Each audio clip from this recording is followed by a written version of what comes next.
Sitting സീറ്റുകൾ പലതും കൈവിട്ടു പോകുമെന്ന് ഉറപ്പായതോടെ മത്സരിക്കാൻ ഏറ്റവുമധികം സമ്മർദ്ദം നേരിടുന്നത് മുൻ മുഖ്യമന്ത്രി ഉമ്മൻചാണ്ടിയാണ്. ഇടുക്കിയിലോ പത്തനംതിട്ടയിലോ നിന്ന് സീറ്റ് രക്ഷിച്ചെടുക്കണമെന്ന മുറവിളിക്ക് ശക്തി കൂടുകയാണ്. ചാണ്ടി ഉമ്മന് പുതുപ്പള്ളി നൽകാമെന്ന് സമ്മതിക്കുകയാണ് ഐ ഗ്രൂപ്പ് നേതൃത്വം. കോൺഗ്രസ് സ്ഥാനാർത്ഥി പട്ടികയിലെ അവസാനവട്ട മിനുക്കുപണി ഗ്രൂപ്പ് മാനേജർമാർ കൈയടക്കിയപ്പോൾ പ്രവർത്തകർ കടുത്ത നിരാശയിലുമാണ്. ലോക്സഭാ തെരഞ്ഞെടുപ്പിൽ ഉമ്മൻചാണ്ടിക്ക് മത്സരിക്കേണ്ടി വരും. ഇടുക്കി ലോക്സഭാ സീറ്റിൽ ഉമ്മൻചാണ്ടിയെ മത്സരിപ്പിക്കണമെന്ന് കോൺഗ്രസ് ഹൈക്കമാൻഡിനോട് സംസ്ഥാന നേതൃത്വം അഭ്യർത്ഥിക്കും. ഉമ്മൻചാണ്ടി എതിർത്തെങ്കിലും അദ്ദേഹത്തിന്റെ പേര് ഇടുക്കിയിലേക്ക് നിർദ്ദേശിക്കാനാണ് ഇവിടുത്തെ ചർച്ചകളിലെ ധാരണ. പത്തനംതിട്ടയിലേക്കും ഉമ്മൻചാണ്ടിയുടെ പേര് ചർച്ചയായി കഴിഞ്ഞു. പത്തനംതിട്ടയിൽ നിന്ന് ആന്റണി മാറിയാൽ ഉമ്മൻചാണ്ടിക്കാകും പത്തനംതിട്ടയിലും മുൻഗണന. കണ്ണൂരിൽ കെ സുധാകരൻ മത്സരിക്കുമെന്ന് ഉറപ്പായിട്ടുണ്ട്. എന്തു വന്നാലും മത്സരിക്കില്ല എന്ന് വടകരയുടെ സിറ്റിംഗ് MP-യായ KPCC അധ്യക്ഷൻ മുല്ലപ്പള്ളി രാമചന്ദ്രൻ പിടിവാശി തുടരുകയാണ്. മുല്ലപ്പള്ളി മാറിയാൽ വടകരയിൽ കോൺഗ്രസ് തോൽക്കുമെന്നാണ് പൊതുവെയുള്ള വിലയിരുത്തൽ. KC വേണുഗോപാൽ മാറിയതോടെ ആലപ്പുഴയിലും മത്സരം കടുകട്ടിയായി. അതുകൊണ്ടാണ് ഉമ്മൻചാണ്ടിയെ മത്സരിപ്പിക്കാൻ നീക്കം. ഇടുക്കിയിൽ ഉമ്മൻചാണ്ടി മത്സരിച്ചാൽ ജയം ഉറപ്പാണ്.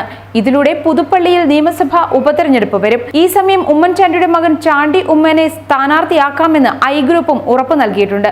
അതിനിടെ കൂടുതൽ MLA-മാരെ ലോക്സഭയിലേക്ക് മത്സരിപ്പിക്കേണ്ടെന്ന് തീരുമാനവുമായിട്ടുണ്ട്. ഉമ്മൻചാണ്ടിക്ക് പുറമെ അടൂർ പ്രകാശ് മാത്രമാകും ഇത്തവണ ലോക്സഭയിലേക്ക് മത്സരിക്കുന്ന സിറ്റിംഗ് MLA എന്നാണ് പുറത്തുവരുന്ന സൂചന. 6 MLA-മാരെ രംഗത്തിറക്കി LDF നടത്തുന്ന പരീക്ഷണം കോൺഗ്രസ് ആവർത്തിക്കേണ്ടതില്ല എന്ന് സ്ക്രീനിംഗ് കമ്മിറ്റി യോഗത്തിൽ തീരുമാനമുണ്ടായിട്ടുണ്ട്. വയനാട്ടിൽ K മുരളീധരനും പാലക്കാട് ഷാഫി പറമ്പിലും മത്സരിച്ച് ജയിച്ചാൽ തുടർന്നുള്ള നിയമസഭാ ഉപതെരഞ്ഞെടുപ്പുകൾ വെല്ലുവിളിയാകും. വട്ടിയൂർക്കാവ്, പാലക്കാട് നിയമസഭാ മണ്ഡലങ്ങളിൽ BJP കടുത്ത മത്സരം ഉയർത്തുക തന്നെ ചെയ്യും. നിലവിൽ നിയമസഭയിൽ കോൺഗ്രസിന് 22, മുസ്ലിം ലീഗിന് 18 അംഗങ്ങൾ വീതമാണ് ഉള്ളത്. കൂടുതൽ പേരെ മത്സര രംഗത്ത് ഇറക്കിയാൽ അത് പുതിയ പ്രശ്നമാകും. ഉപതെരഞ്ഞെടുപ്പിൽ ജയിച്ചില്ലെങ്കിൽ അത് കോൺഗ്രസിന്റെ അംഗബലത്തെ കുറയ്ക്കും. അടൂർ പ്രകാശ് സീറ്റ് ഉറപ്പിച്ചു കഴിഞ്ഞു. ഇതിനൊപ്പം ഉമ്മൻചാണ്ടി, ഹൈബി ഈഡൻ, AP അനിൽകുമാർ എന്നിവരുടെ പേരുകൾ ഇപ്പോഴും ചർച്ചകളിൽ സജീവമാണ്. ആലത്തൂരിൽ അനിൽകുമാറും എറണാകുളത്ത് ഹൈബി ഈഡനും മത്സരിക്കാൻ സാധ്യത ഏറെയാണ്. എറണാകുളത്ത് KV തോമസിന് സാധ്യത ഇല്ല എന്ന വിലയിരുത്തലാണ് ഇതിനു കാരണം. ആലപ്പുഴയിൽ ഷാനിമോൾ ഉസ്മാനാണ് സാധ്യതയെന്നാണ് പുറത്തുവരുന്ന സൂചന. സംഘടനാ ചുമതലയുള്ള ജനറൽ സെക്രട്ടറിയുടെ തിരക്കു കണക്കിലെടുത്ത് UDF-ന്റെ ഏറ്റവും സുരക്ഷിത മണ്ഡലങ്ങളിൽ ഒന്നായ വയനാട്ടിലേക്ക് നിയോഗിക്കാനും സാധ്യത നിലനിൽക്കുന്നു. യുവാക്കൾക്കും സ്ത്രീകൾക്കും ഇത്തവണ മുൻഗണന നൽകുമെന്നായിരുന്നു രാഹുൽ ഗാന്ധിയുടെ പ്രഖ്യാപനം.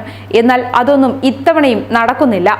എല്ലാം തീരുമാനിക്കുന്നത് ഗ്രൂപ്പുകളാണ്. തുല്യമായി സീറ്റുകൾ വീതിച്ചെടുക്കാനാണ് Aയും Iയും ശ്രമിക്കുന്നത്.